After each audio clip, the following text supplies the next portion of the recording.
Greetings and Welcome to Old Ways Rising Farm. today we are doing a little bit more leather sewing. So previously, about a year and a half ago or so, we made a full set of men's buckskin clothing, and now we are making Eastern Woodlands style women's buckskin clothing. So today's video is this shirt. We'll take you through the whole process of getting a shirt that fits you, turning that into a pattern to make a new shirt, modifying it for buckskin, and sewing this traditional Eastern Woodland style of tunic. Now, you can take this in any cultural direction that you want. In the Eastern Woodlands period, one shoulder tank top tunics were common, two shoulder tank top tunics were common. There usually weren't a lot of shirts that were made with long sleeves, but it was common to also make a set of sleeves that would go on the arm and then tie across the back of the shoulder.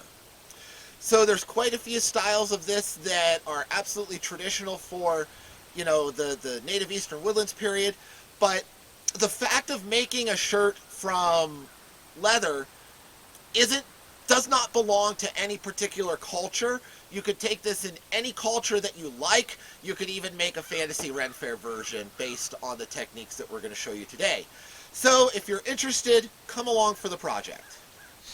A very easy way to get a pattern when you don't have a pattern to buy is to get a piece of clothing that fits the way you want it to, modify it, and cut it up to make your pattern pieces. That's what we're going to do here. So this is just a simple white undershirt that you can get in a pack of 6 for very little money that fits Renee well. And we're going to cut this up to make our pattern pieces. So before we do that, we need to stiffen the fabric so that it doesn't ravel and it doesn't roll up on itself, or we won't be able to use it as an accurate pattern. So we're going to make some t-shirt paper mache. This is just a bowl with a little bit of water in it, and I just guesstimated how much water I need to soak up that shirt.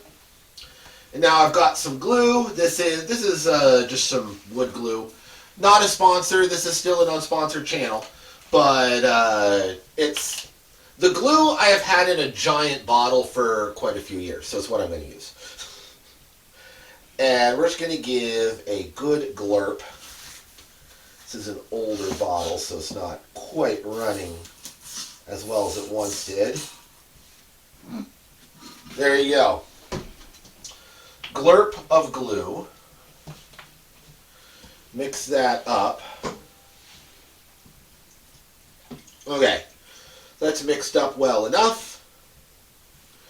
You can use any wood glue or any white craft glue for this. I have a brand that I had handy. I don't have any brand loyalty. They all work. They will all do the job that we need them to do.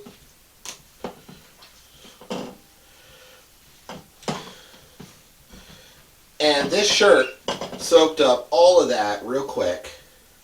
But I can see, since this is a yellow glue, it's not super even. I'm going to kind of squeeze it and just knead it.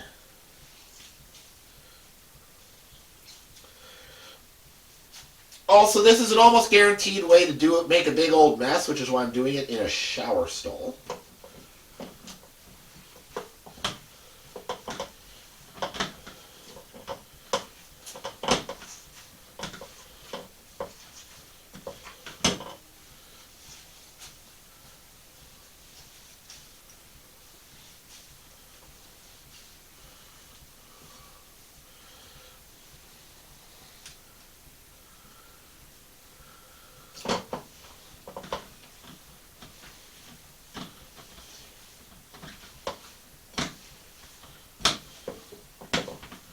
Okay, so that looks pretty good. It's all evenly wet. The color of the yellow glue looks fairly even-ish. At least it should be good enough for purpose. This does not have to be perfect. Now, if I just let this dry, it's going to dry in a big old lump. We don't want that. So, we're going to take the pink hanger. This has to be a pink hanger to work. If this is not a pink hanger, this won't work. Get a pink hanger. And put shirt on said pink hanger. Okay? And now I also don't want it to stick to itself as it hangs to dry. Just have a little block of wood. I'm going to put that in here. Just as a spacer. Then fluff it out a little bit so that it hangs free. And just friction will keep that a little awkward.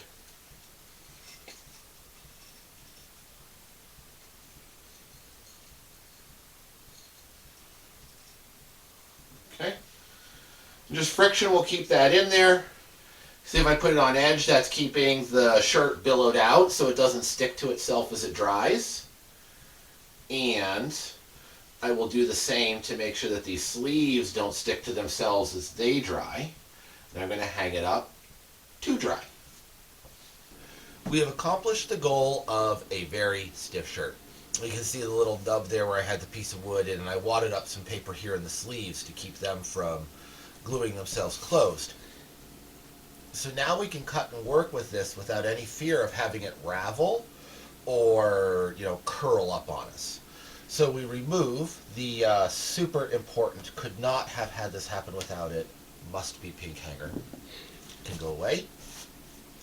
And we're going to start to mark on this shirt what we want for the pattern that we're going to make.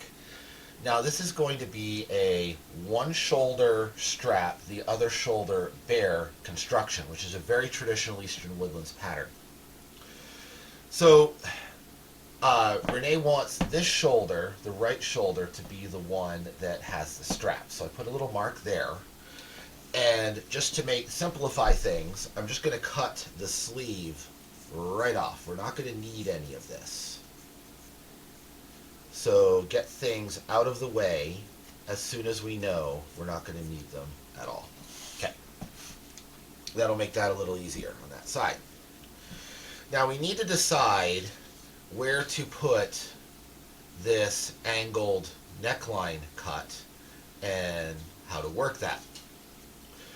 So just from measuring on Renee, where she wants this to come is about 2 inches below the neckline of a standard shirt and about 1.5 inches above the armpit on a standard cut t-shirt.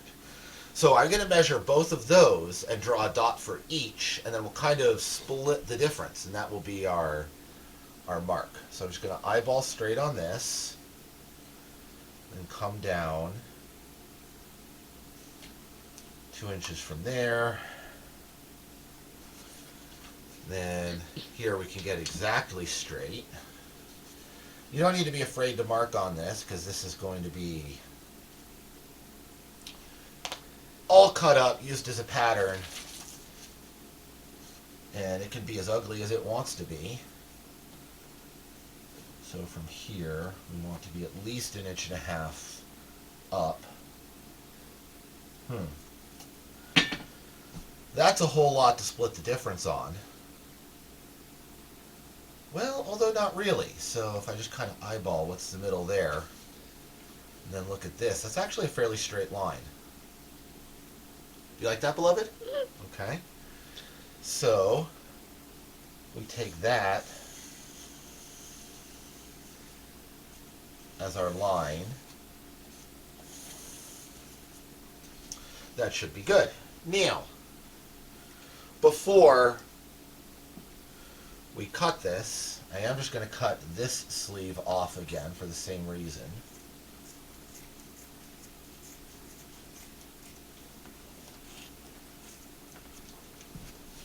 Try things on.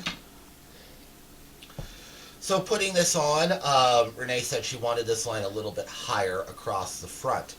So this is why we prototype, and this is why we try things on. So now with that, we can go, this is still good. We're going to get this perfectly even so that all those seams are correctly aligned. And I did give this a little bit of a stretch because that glue kind of shrunk it up a little bit as it dried. Just give it a little bit of a stretch like that. No, I'm sorry, it wasn't the glue, it was the pink hanger. And now we're just going to cut this line. And I'll do this in stages here.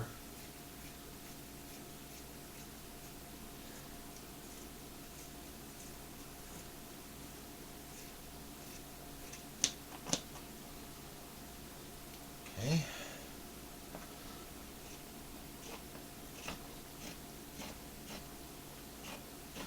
And this is why we want to do this from a cheap shirt to sacrifice.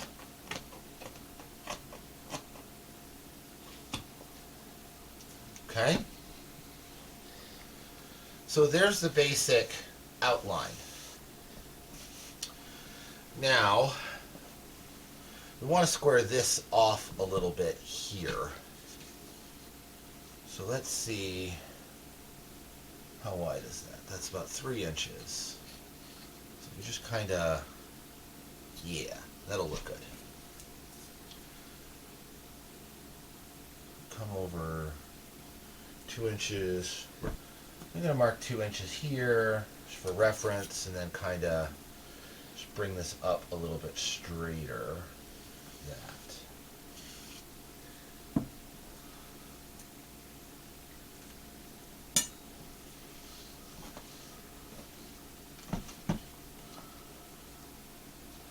Cut that.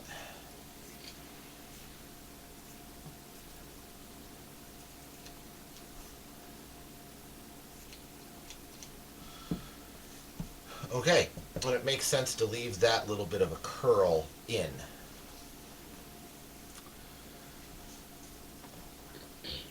However, this is going to be, we'll see how this comes out. Now, that's the basic form that we're going to create.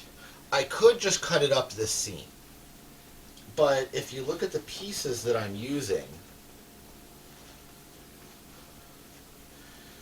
I have these 2 small hides.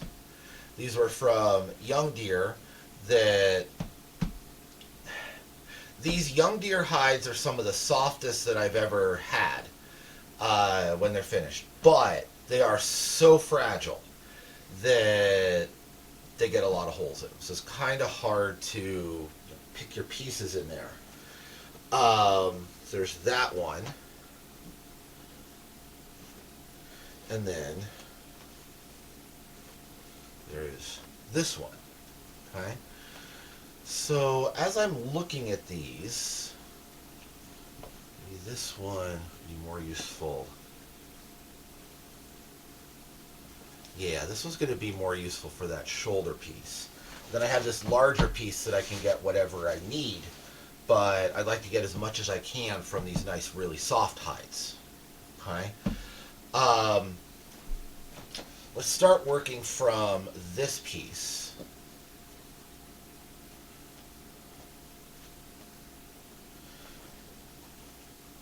So we can sew up some of these holes, but I don't want to do nothing but sew up holes.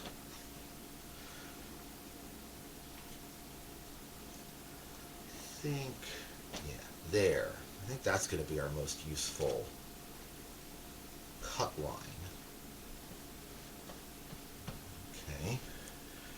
And that will put us, yeah, that'll put us somewhere in around here. We can cut this side out,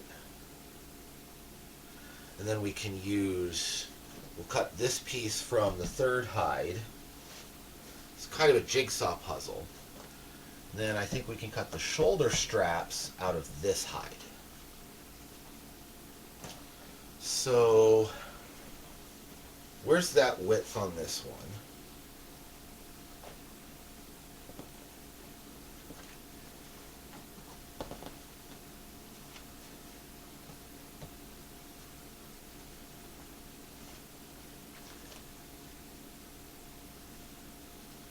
Line up those 2 holes.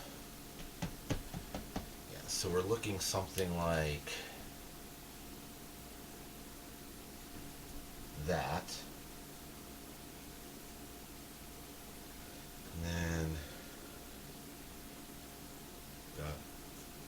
inside of that's there.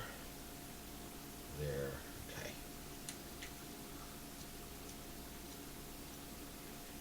Okay.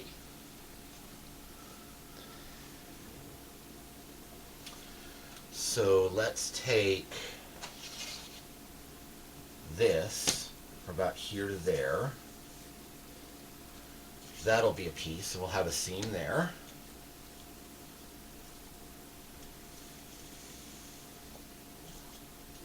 Okay. And then this, 5 inches, so that'll be a 10-inch strip. Let me measure that and get it even. 5 inches here.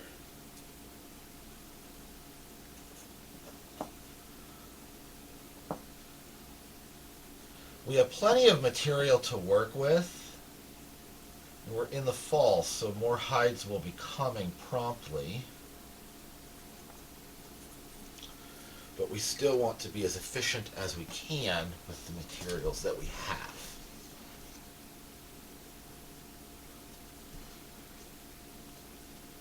So we'll take this as a cut. We'll cut up that seam. So this will cut both layers. Now, seam allowances are not relevant for this project because I'm going to put everything together with the baseball stitch. The baseball stitch is flush end to flush end. So here we'll cut the shoulder piece.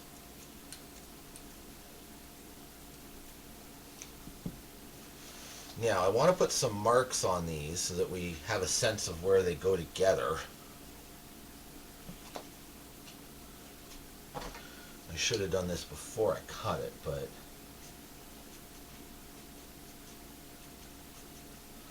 those there, and I'll put 2 marks there, 2 marks there. And I'll do 4 marks there.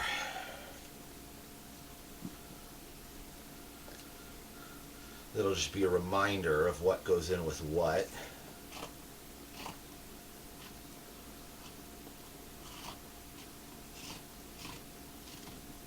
Okay. So this is a piece that will be cut out of leather in that shape. This is a piece that will be cut out. And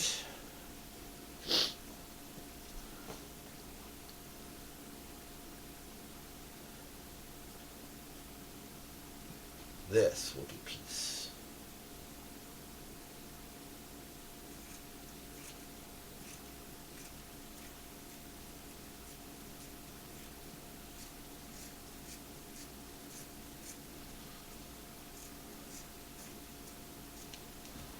Okay. And we'll have 2 of those. Let me write outside on that surface and outside. Because these are not symmetrical, when we lay this out on the leather, if I have this so I can read it up, then I need the grain side of the leather to also be up. And since I will mark this actually on the flesh side, when I put these pieces on the leather, I'll put it with that outside mark underneath, and then so this is inside, and then the grain side, the flesh side will be up as well. Okay? So I'm going to go work these pieces into my hides as best as I can to get the maximum utility, and then we'll look at putting them together into the basic carcass of the shirt. I just wanted to quick show you how we laid everything out before I go and start cutting these pieces. So in this first small hide, we have a front panel. done upside down because the hide is upside down. Of course, you have to watch your front and back sides, okay? And on this one, this little triangle here where the sleeve is nubbed in underneath the armpit to give a little extra armpit room, that matters in a regular shirt. I don't know if that's going to matter in this shirt, but I squared this off to leave a little extra material there. I have never regretted having extra material in a piece. I have said, gosh golly gee whizzikers, I wish I had more material there though. So, I squared that off to leave a little bit extra there. We'll see if that gets cut off in the end. I don't mind it. Now this, the shoulder, double flap for the shoulder, this doesn't have to be one piece. So to get better utilization, I have this little section which just perfectly fits half of that. So we have one front flap and half the shoulder out of that hide. This hide was the one that was just absolutely Swiss cheese, but there's this little strip in the middle which is going to do a very nice job of making the side piece. We avoided most of the holes here. This I should be able to draw closed in sewing. That one I'll put a stitch over top or something just to close it up. Not a big deal. When we're working with real hides, we're going to have some things to work around. And then here we have the last piece of the shoulder and we have the back panel. So this is going to all get cut out and then we will look at the sewing process. I'm going to start sewing with these two shoulder straps, and I do want to show the baseball stitch in this small example before I go to larger pieces. And also I'm going to do a little bit extra with this because this is going to be going right across the shoulder. So the whole weight of the shirt is going to be hanging from this seam. So I want to do one extra little step in order to strengthen that. I'm going to be sewing as I usually do with buckskin using buckskin thonging, okay? And this is cut from the box of scraps, right? So all of these little pieces and bits and corners and things that I cut off of these hides, those are what I use to spiral cut these little strips of thonging. So all of that is good material that will be used in a project. Now, the baseball stitch is an end-to-end butt joint, and you always go down and up through, and then down and up through the other side, and then down and up through. So I want to have a double section of, I want to have an extra thick crossbar at the beginning and the end of this seam, but I need to end up with my pieces sticking up so that they can go down and cross over, okay? So since this is going to be a double crossbar, I'm going to start by going down through. And for this one, I have 5 stitches, and I've pre-punched the holes. I'll still need to widen them slightly, okay? But I just put the 2 as close to the edge as I could on both edges. 1 in the middle, and then put the other 2 evenly spaced in between, and did that on both sides. Okay, this is hard to do in such a way that you can see it well. I would normally do this on my lap, right in front of my face.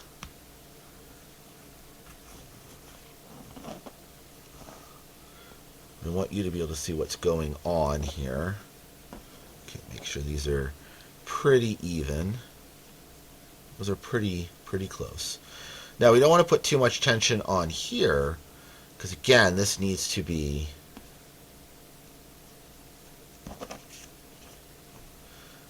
just touching. Okay. So now I'm going to cross over. I have to widen this hole slightly. Go back up so that I'm ready to do the stitch.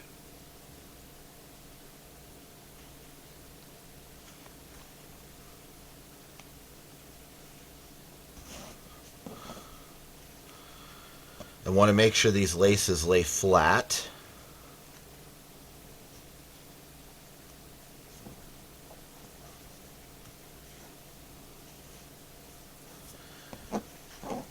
And I have to be careful not to over tension this at this stage.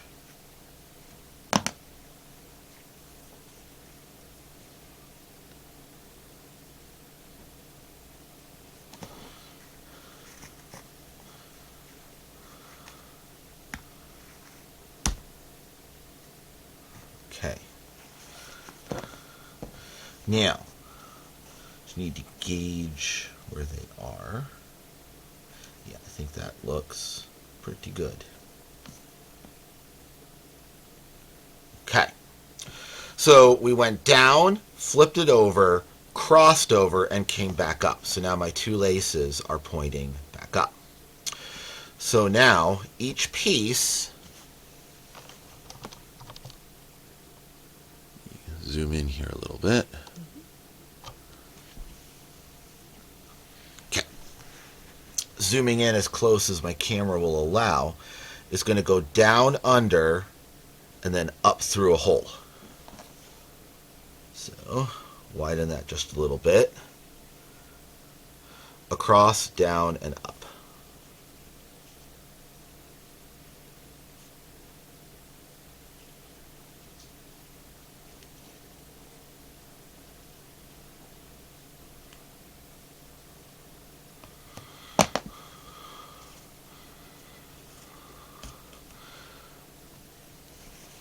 Okay.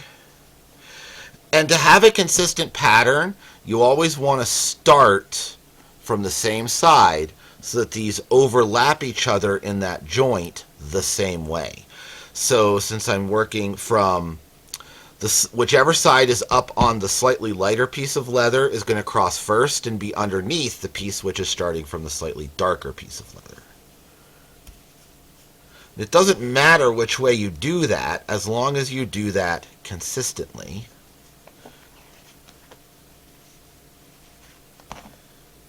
Widen the hole a little.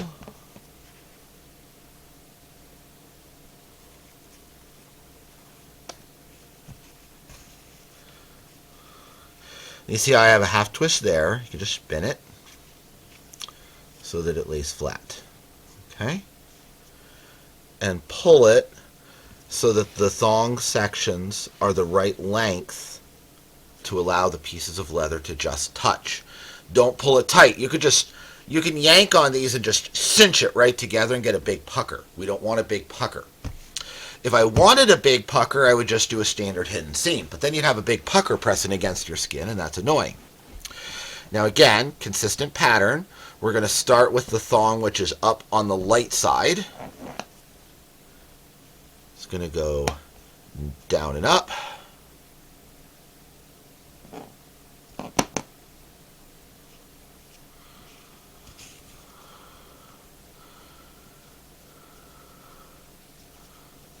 Okay. And then follow with the thong, which is up on the dark side.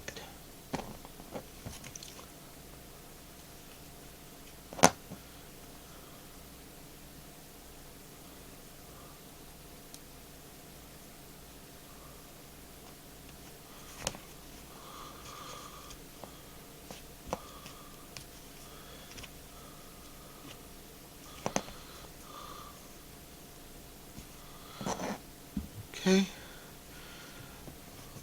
Allow our pieces of leather to meet, and then just pull those to the appropriate length. You see how that one's folded up a little bit? That needs a little more tension. There we go.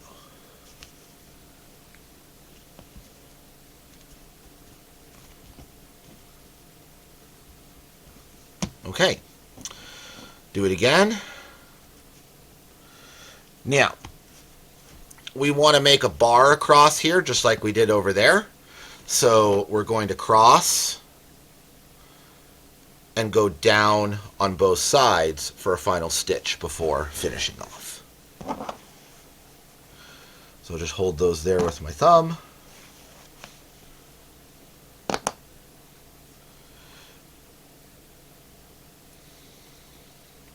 And even though I have a small number of stitches, this is still going to be very strong because we're distributing the pull across all of that area.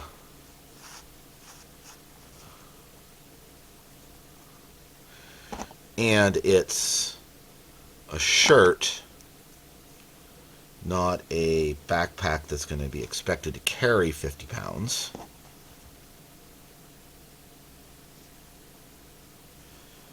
If you manage to have 50 pounds of weight hanging from your shirt, you have truly done something.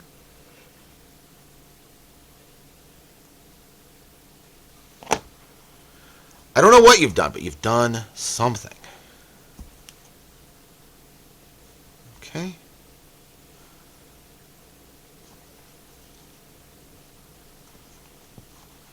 So there's our little bar. And there's our flush joint as viewed from the outside. Now, on the inside, we have these two pieces, and these need to be tucked. So, we're just going to tuck them up their respective sides. Just put the awl in there, give it a little bit of space, and we can feed that through.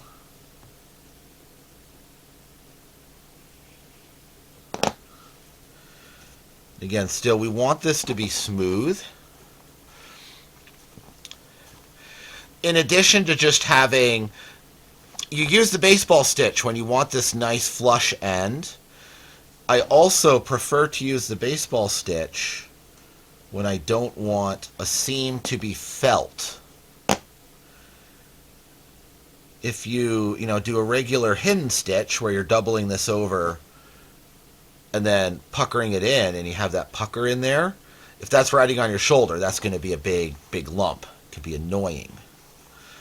The baseball stitch is barely any thicker than the rest of the leather. So while it's a little bit stiffer, because you've got, more going on in here, it's not thicker, so you don't get that big pucker. But because of that, because that's kind of the goal, we want to make sure that when we're finishing this off, we're not tying any nasty knots. We're keeping this absolutely smooth, so we don't come back here and just retroactively create a pucker after we've done all of this work to avoid making a pucker. Okay, there we have our first pieces attached. Now, if I could remember where I put the scissors, okay, that'll work. We will cut them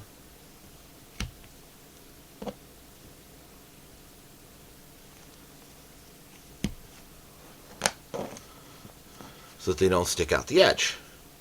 And there is our finished baseball stitched seam. Okay. We have our other three pieces. This is the side, and this is going to be the front panel and the back panel. And both of these stitch seams here are going to be the next ones which receive this treatment.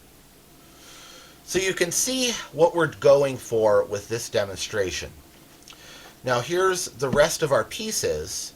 The front flap, front panel, side, the little side strip, and then the back panel.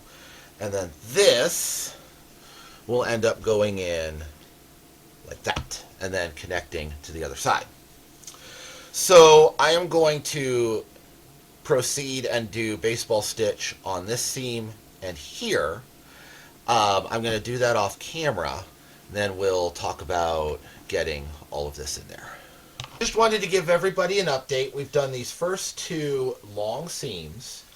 And when you're sizing your cord to do this stitch, you want it to be about, you're doubling it over in the middle, and then you want each side to be about twice the length of the seam that you're sewing.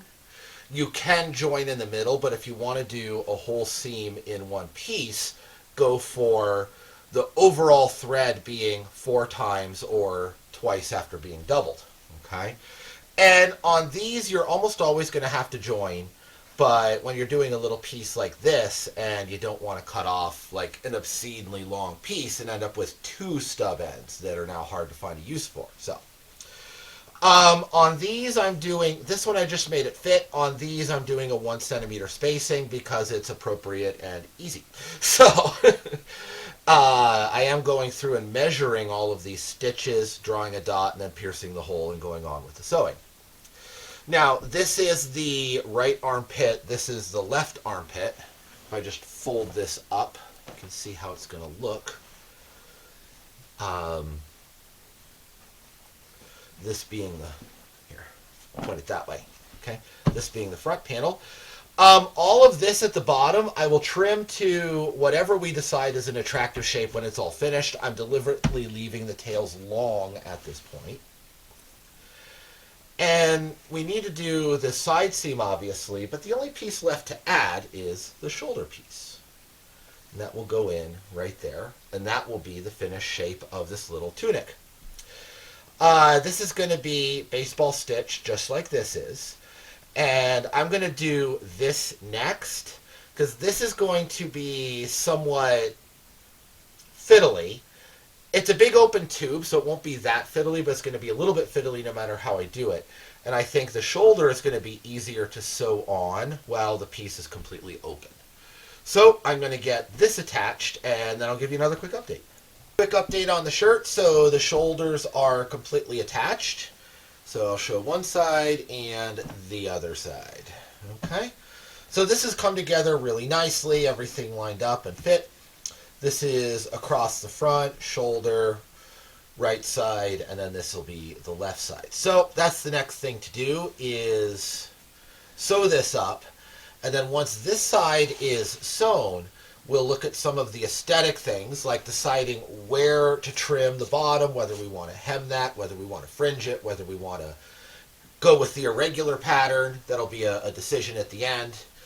And across this piece, we're going to look at some fringy pieces being added in. So I'm going to sew this on, and then we'll look at those things.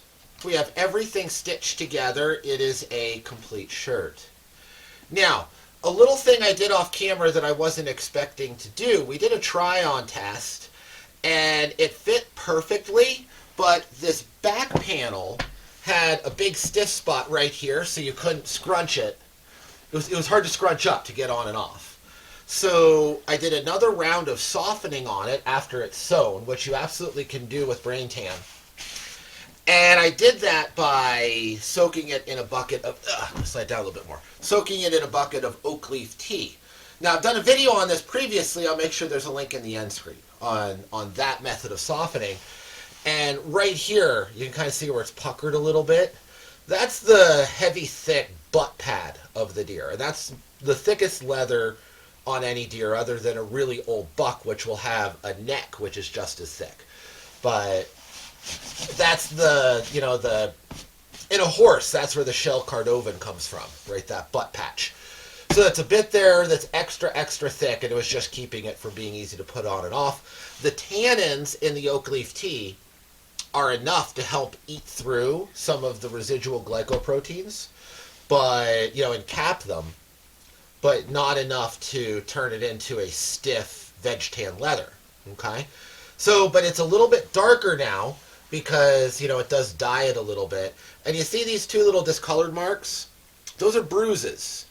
And when you put it in the tannin, if you have any of those in the leather, there's residual iron from the blood in the bruise. And tannic acid is indeed a successful chemical test for iron because it makes the black ink. Okay? So there's a little bit of that discoloration there. That just is what it is. But it's something you need to know when you're working with these natural materials tanned in natural ways, that you're going to have character, right? The nature of the product will reflect the nature of the life that was before it was a product, okay? So when we're doing these things, we're accepting character, and we're just fine with that. So this needs to dry completely. It is basically done. It could be worn right now. We're going to do one more thing with it, though. Is this in view? Yes. Okay. And we're going to do fringe from the shoulder down to the armpit, which will hang that way. So we have another piece of leather here. And fringe is a good thing to do with leather that you kind of like, but you're a little disappointed by in some way. This piece, if you remember these really thin pieces, they were full of holes. And when I was working these were the first ones of that thickness that I'd worked. And in the bucking process, it just tore. I couldn't keep it from tearing. So this one was similar, but I was trying to be so careful to not get tears in it, I didn't quite get all of the grain off. So it's very irregular in its texture. There's some spots that are real nice and supple and some that are a little bit more annoying and stiff. So it's not a piece that I want to use as the primary piece for a garment. What I'm going to do is I'm going to cut some 4-inch strips and go from here to here and stitch it along this line. And then I'll come up with a scissors and cut the fringe into it. Okay? Now this will do two things. One, I'm going to do it with the chevron stitch, which leaves a double line on the back side of stitches which go longitudinally. And that will bind this edge and keep it from stretching and getting woogity. Okay? And it will attach these strips of leather for fringe. And that will be the finished thing. This is our piece of welting. It's 4 inches long. We're going to sew it onto the front. We'll do it front and back, but we're going to sew it onto the front of the piece. And then after it's all sewed on, then we'll cut up to make the fringe. Okay? So it's an extra add-on. Now, I've pre-punched these holes on a 1 centimeter spacing. And we need to get it lined up. The stitch that I'm going to use will go over and down. So we're going to be 2 layers thick on one side of the stitch and only the shirt itself 1 layer thick on the other side of the stitch. So this edge needs to be the appropriate spacing, which is about 1/4 inch or so from the edge of the shirt itself. And we're going to use the existing holes up the seam here as part of our process. So this hole is closest to the seam, so I'm just going to stick my awl through there and just get it nice and perfectly lined up with that. Okay.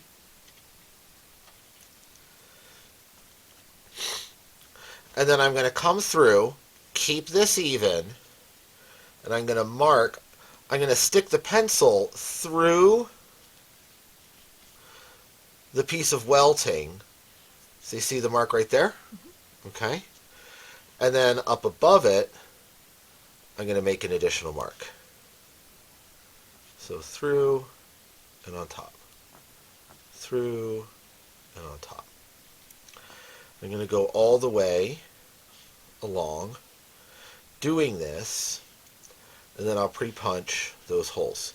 Now as you can see here, I'm going to have to bend it, and I'll do a couple holes and then bend it and rearrange, do a couple holes, bend it and rearrange. And that's fine. When I first sew this on, it's going to be kind of crinkled and weird looking, but once I cut all the fringes up, there won't be any resistance, and it'll just curve along with the shirt. So I'm going to go continue marking and punching these holes, and then we will rejoin, and I'll show you this stitch. We're ready to go and start the stitching. We have a single row of stitches through the welting and a double row through the shirt. Now, to do this stitch, we start by coming up in the second hole, cross over, go down in the first, and these two that are already part of the baseball stitch are our first holes. Okay. We cross over, come up and down, back stitch up, and then come down. And then every time from there on, we back stitch on the inside, and then cross on the outside, back stitch on the inside, cross on the outside. And you'll alternate between a long cross and a short cross. Now I'm going to show you this, but I'm going to have to fold and work with this with my hands, so I want to describe it, where we're going with everything before I start the showing. By going up through the second hole, it does not matter which line of stitches you start on, but do be consistent. So since we're starting on the bottom on here, on this side, when we turn around and do the back, we'll start on the bottom line back there as well. Leave a little bit of excess so that we can tuck it when this is all finished. Okay. Now we're going to come up through the bottom of our welting piece.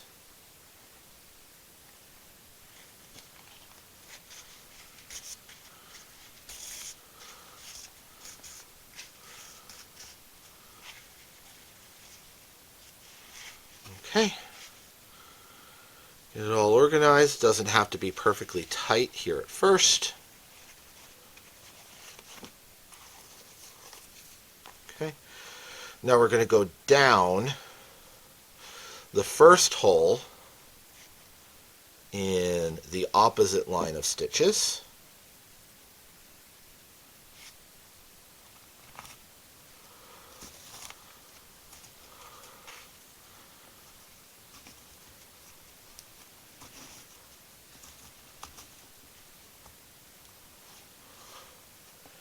Sure it's all nice and flat. Okay. And then we're going to cross over underneath and go up the first hole in the bottom line of stitches.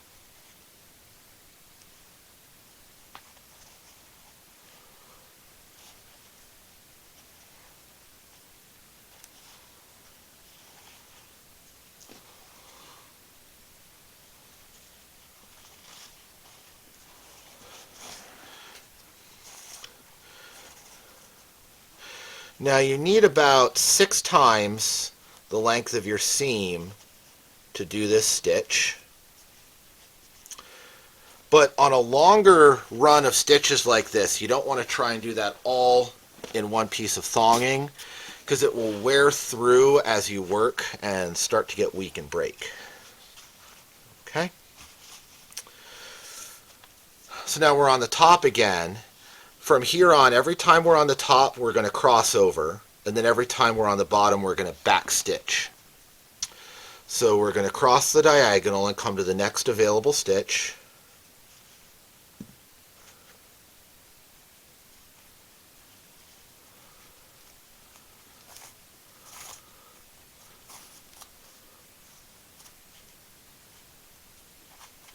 Okay. And now we're on the back. So we're going to back stitch.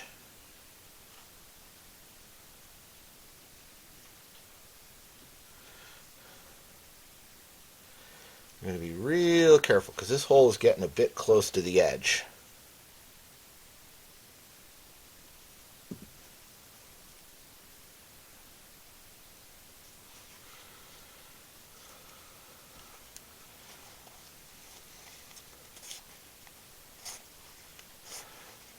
Just pull it through with care,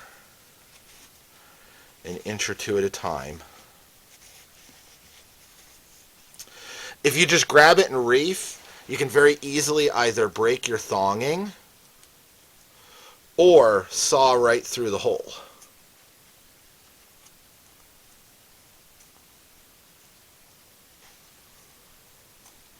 Okay. So now we're back to the front. So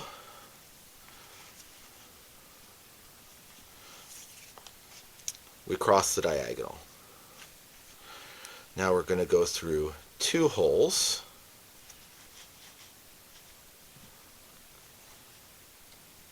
Two layers. Got to make sure they're lined up right.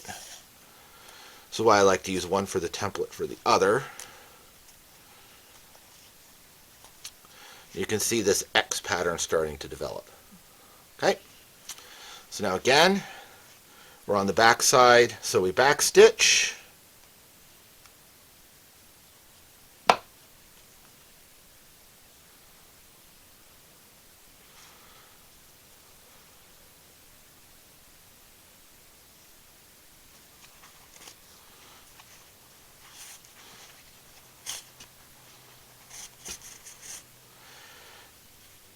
And now we're just going to start tucking this end in every back stitch.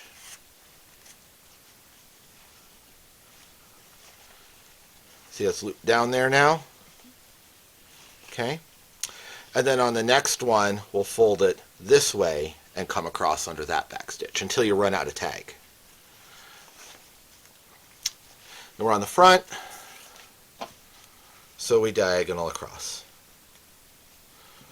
And you just keep doing that until you've used up all of your holes. Now, we've come to the end of our first piece of thonging, so it's time to join. The first step in joining is to poke a hole through the new piece of thonging, an inch or two from the edge, and put the old thonging through that. This is going to be a loop-to-loop connection, but we're poking holes instead of making loops. Now, this is a particularly brittle spot, so I'm going to be real careful that I don't tear through the edges. Poke a hole in the old thonging and then take the tip of the new thonging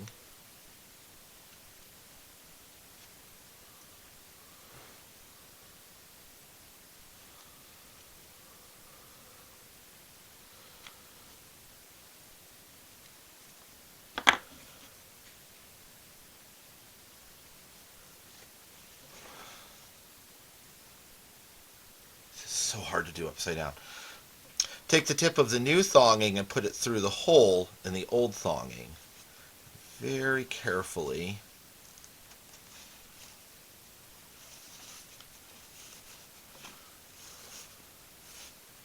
Pull that through. It is very easy to rip these through the side, which I've already done once on this.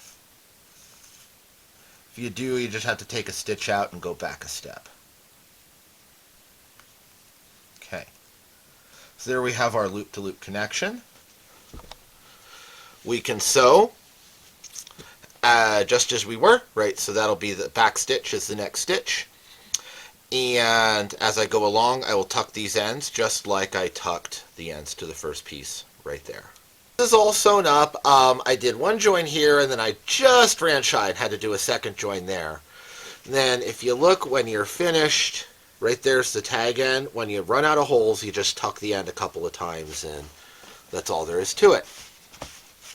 So now we need to snip it and actually make the fringe. We also need to trim the top a little bit. So as you're stitching this double row of stitches across the back is really good for binding and keeping this from stretching out. Okay? But you're always going to have a little bit of distortion for having done that. So like right here it's straight, then we have this little nub. So we're just going to carefully trim that back to straight. Okay. And I usually just kind of do this as I go along. That was the last one that I needed to trim, but I left that just for the demo. So leather is different from cloth in many ways, but one of them is that you don't have to worry about a raw edge fraying because leather is functionally a felt, but you do have to worry about a raw edge stretching, and that's why we're doing this. You could, on thicker leather, you could do an edge lacing, or you could wrap a piece and stitch it in, but for this, that's just needless bulky junk around the neckline, and we don't need needless bulky junk around the neckline. And then the last part of this is fringing it, and we're just going to come and cut even 1/4 inch or so strips, stopping a healthy 1/4 inch from the stitches. Try to keep these as straight as possible and as even as possible in thickness. Like that one I got a little bit too thick. This is a little bit too thick. Just going to kind of shave the side a little bit. You won't notice that little bit is missing, but you would notice if I left it too thick. And we just keep going along.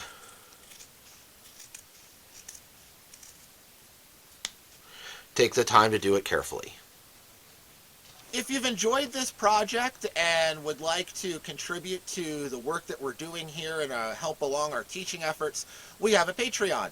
There's a boatload of information there as rewards for patrons that sign up, including a whole lot of stuff on leather tanning, and that repository is growing all the time. It's freely available to all patrons at any level. We're an unsponsored channel, so we really depend on the Patreon and your support to keep going. We are monetizing a few videos at this point because I've realized that YouTube was running ads on them anyway, so figured we might as well, whatever. But it's not all that sustaining, and in order to keep this channel sponsor-free and, completely untainted by outside influence, we do need help on the Patreon. Now, we're going to do more women's clothing. We're going to do a skirt. We're going to do some work with shawls. We're going to do some footwear. So if you're enjoying this, I hope that you'll, like and subscribe and join us here next time at Old Ways Rising Farm. Good? And here comes Kitty.